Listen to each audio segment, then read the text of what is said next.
এবার খেলার সংবাদের দিকে নজর রাখবো। এবার জাতীয় স্কুল ক্রীড়া তিনটি আসর ত্রিপুরাতে হতে চলেছে এবং সেক্ষেত্রে যে বিষয় জানা গেছে, আসর হবে যোগাসন, একই সঙ্গে জিমন্যাস্ট, পাশাপাশি রয়েছে দাবা।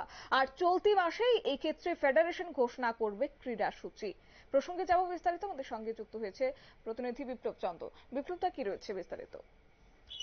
দেখো শতাব্দী, যে প্রতি বছর বছরের শুরুতে কিন্তু খেলো ইন্ডিয়া প্রতিযোগিতা অনুষ্ঠিত হয় এবং খেলো ইন্ডিয়া প্রতিযোগিতার আগে জাতীয় আসরের স্কুল গেমস, অর্থাৎ জাতীয় আসরের স্কুল গেমসের যে সমস্ত খেলোয়াড়রা মেধার উঠে আসে বা নিজেদের প্রতিভা বিকশিত করে, তারাই কিন্তু খেলো ইন্ডিয়াতে অংশগ্রহণ করে। এবং এই খেলো ইন্ডিয়ার আগে জাতীয় আসরে গুলো অংশগ্রহণ করা যায় বা জাতীয় আসরগুলো শুরু হয়, তা নিয়ে কিন্তু এএসজিএফআই কিন্তু দিল্লিতে অনুষ্ঠিত হয়ে গেল বৈঠক। এই বৈঠকে ত্রিপুরা থেকে 3 সদস্যের প্রতিনিধি দল অংশ নিয়েছিল এবং সেখানে এই বৈঠকে তারা ত্রিপুরা থেকে 4টি ইভেন্টের জন্য তারা দাবি জানিয়েছিল, বিশেষ করে আন্ডার 17 ফুটবল এবং যোগাসন প্রতিযোগিতা, জিমন্যাস্টিক্স প্রতিযোগিতা এবং দাবা প্রতিযোগিতা। যদিও সেই ক্ষেত্রে এই প্রতিনিধি দলের সচিব এবং যুগ্ম সচিবরা যেটা জানিয়েছেন যে ইতিমধ্যে কিন্তু এই ফুটবল প্রতিযোগিতার জন্য মোট 30টি রাজ্য কিন্তু দাবিদার এবং সেই ক্ষেত্রে কিন্তু সবুজ সংকেত মেলেনি, সেটা কিন্তু পরিষ্কারভাবে জানিয়ে দেওয়া হয়েছে জিএফআই এর থেকে, যে খুব সম্ভবত তার ত্রিপুরা এবছর ফুটবল পাচ্ছে না।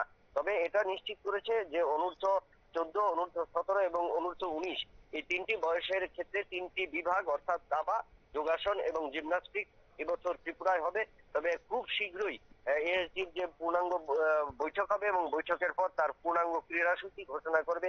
সেই বিষয়ে কিন্তু রাজ্যের যে 3 প্রতিনিধি, ত্রিপুরা স্পোর্টস বোর্ডের সচিব আইমন মগ, যুগ্ম সচিব অপু রায় এবং শুভেঞ্জিৎ সিনহা, তারা কিন্তু সেই বিষয়ে তাদেরকে আশ্বস্ত করেছেন এবং তারাও আশাবাদী যে এএসডিএফআই এবছর যে স্কুল গেমস অনূর্ধ্ব 14, 17 এবং 19 তিনটি বিভাগের যে আসরের জন্য দাবি জানিয়েছেন, দাবা, জিমন্যাস্টিক এবং যোগাসন, এই 3টি আসর এবছর ত্রিপুরায় হবে।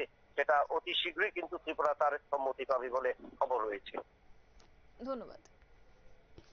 অর্থাৎ এই বছর কিন্তু বিশেষ একটি গুরুত্ব দেওয়া হচ্ছে ত্রিপুরাকে।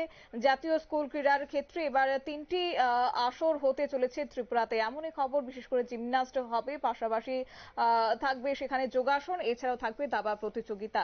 অনূর্ধ্ব 14, 17 এবং 19 এই তিনটি বিভাগেই হবে প্রতিযোগিতা, যে কথাই আজ জানিয়ে দেওয়া হয়েছে। কার্যত জাতীয় স্কুল ক্রীড়ার তিনটি আসর এবার ত্রিপুরাতে হওয়ার দরুন কিন্তু যারা এই প্রতিযোগিতায় অংশ নেবেন, তাদের প্রতিযোগীদের মধ্যে একটা উৎসাহ যেমন রয়েছে, পাশাপাশি তাদের প্রস্তুতিও কিন্তু চূড়ান্ত পর্যায়ে রয়েছে। আর মাত্র কয়েকটা দিন এবং চলতি মাসে ফেডারেশনের ঘোষণা করবে ক্রীড়া সূচি।